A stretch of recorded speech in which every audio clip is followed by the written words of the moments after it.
Bigo na naman ang kampo ni Attorney Manscarpio na hadlangan o pahinain yung impeachment proceedings na nangyayari ngayon sa Kongreso laban kay VP Sara. O kasi po binasura ng isang korte sa Quezon City yung kanilang petisyon o para po pigilan yung pagsupina ng Kongreso sa kanilang mga tax records mula sa BIR.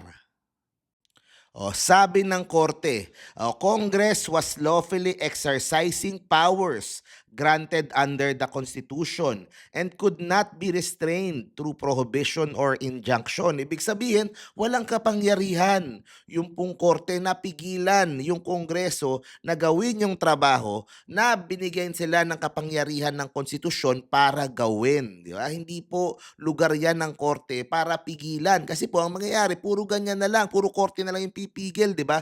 Hayaan nating gawin ng Kongreso yung trabaho nila.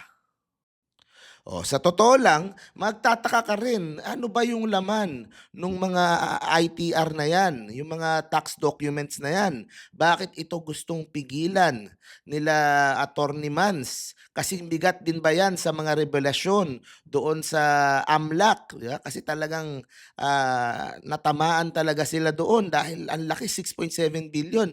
Ano ba yung makikita natin pag lumabas yung mga tax records na yan? Parang hindi magtutugma yung pera na dumadaan sa kanilang bangko kumpara doon sa kinikita nung kanilang mga kumpanya.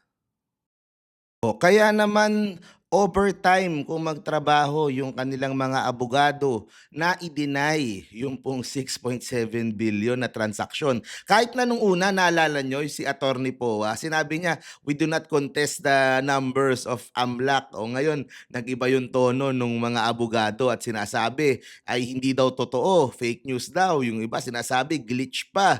Wala daw silang ganung kalaking pera.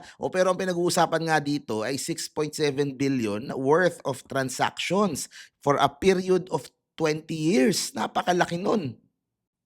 Sa totoo lang, kung gusto nilang i-debunk yung lumalabas na reports mula sa AMLAC, mag-sign lang sila ng bank waiver. Kahit isang taon lang, pumili lang sila ng isang taon doon, 2011, 2012, 2013. Ibangga nila doon sa figures ng AMLAC. Doon pa lang makikita mo na kung totoo ba o hindi. Bakit hindi nila magawa? Di ba? Kaya yun ang tinatanong ng tao. Obviously, merong tinatago at lahat ng palusot, lahat ng paikot ng kanilang abogado, 'di ba? They could not escape the fact na they couldn't even sign yung simpleng bank waiver.